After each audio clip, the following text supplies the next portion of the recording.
ఇప్పుడే రికార్డు ఉష్ణోగ్రత అంటే మార్చ్, ఏప్రిల్, మే నెలలో ఇంకెలా ఉంటుంది? అసలు రాబోయే భవిష్యత్తు పరిస్థితి ఏంటి? ఎందుకు ఇలాంటి తీవ్రమైన వాతావరణ పరిస్థితులను భూమి ఎదుర్కోవాల్సి వస్తుంది?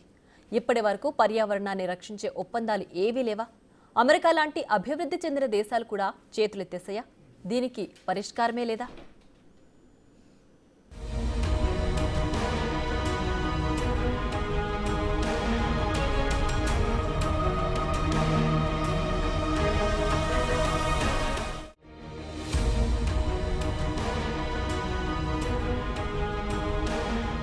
గత కొంతకాలంగా భూమిపైన సముద్ర ఉష్ణోగ్రతలు తీవ్ర ఆందోళనకు గురిచేస్తున్నాయి. జనవరి నెలలో సగటు సముద్ర ఉపరితల ఉష్ణోగ్రత 20.78 డిగ్రీల సెల్సియస్ గా నమోదైంది. ఇది జనవరి 2024 రికార్డు కంటే 0.19 డిగ్రీల సెల్సియస్ కి తక్కువగా ఉన్నప్పటికీ ఈ నెలలో రెండవ అత్యధిక ఉష్ణోగ్రతగా నిలిచింది.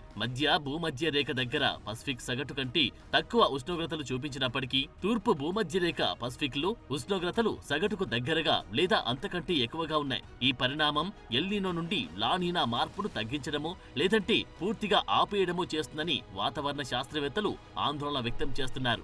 ఈ ప్రభావం వల్ల అనేక ఇతర సముద్ర బేసిన్లు, సముద్రాలలో అసాధారణంగా అధిక ఉష్ణోగ్రతలు కొనసాగుతాయని కూడా చెబుతున్నారు. ఈ పరిస్థితి సముద్రం వేడెక్కడానికి సంబంధించిన విస్తృత నమూనాకు అద్దం పడుతోంది.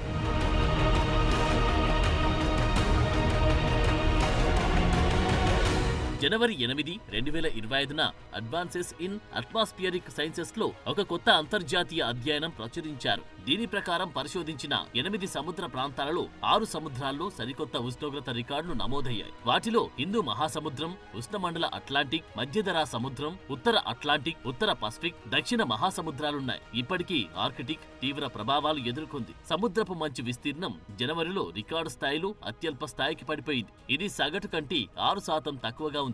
అలాగే జనవరి 2018లో మునుపటి కనిష్ట స్థాయికి ఇది సమానంగా ఉంది. హడ్సన్ బే, లాబ్రాడార్ సముద్రంతో సహా తూర్పు కెనడియన్ సెక్టార్లో, ఉత్తర బారెంట్స్ సముద్రంలో ఆర్కిటిక్ సముద్రపు మంచు సాంద్రత తక్కువగా పడిపోయింది. అప్పటి నుండి ఈ పరిస్థితిపై ఆందోళనలు కొనసాగుతున్నప్పటికీ ఆర్కిటిక్ సముద్రపు మంచు సగటు కంటే 5% తక్కువ స్థిరత్వాన్ని చూపించింది. ఇది భూమిపై మరిన్ని తీవ్ర పరిణామాలకు దారితీస్తుంది.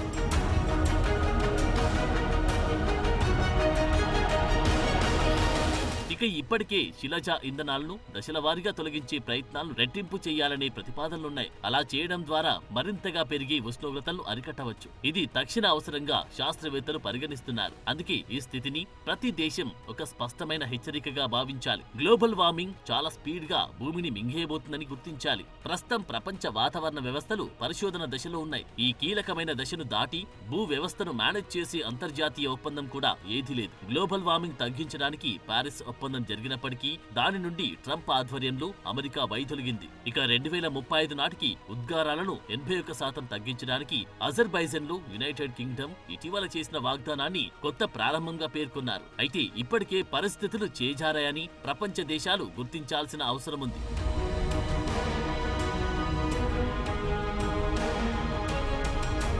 అయితే దీనికి నిపుణులు ఒక సమగ్ర వ్యూహాన్ని కూడా వెల్లడిస్తున్నారు. శిలజ ఇంధనాలపై ఆధారపడడాన్ని లోతుగా మరింత వేగంగా తొలగించడానికి ప్రతి దేశం తమ నిబద్ధతను ప్రకటించాలి. ఇది 2015లో పారిస్ లో చేసిన ఒప్పందానికి మించి ఉండాల్సి ఉంది. వాతావరణంలో ఇప్పటికే ఉన్న 10 బిలియన్ టన్నుల అదనపు గ్రీన్ హౌస్ వాయువులను సమర్థవంతంగా, సురక్షితంగా తొలగించే టెక్నాలజీకి, ఉత్తర దక్షిణ ధృవాల దగ్గర మంచు కరిగిపోవడాన్ని నివారించే పద్ధతులకు ప్రపంచ దేశాలు బిలియన్ల డాలర్లతో బహిరంగంగా నిధులు సమకూర్చాల్సి ఉంది.